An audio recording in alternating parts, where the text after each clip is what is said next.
Hello everyone, good morning. How's the weather today? Is it sunny?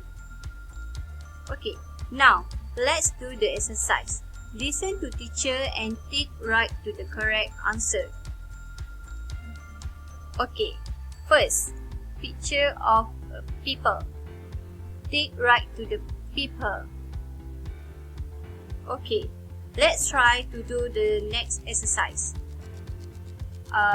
Bird. Tick right to the bird word.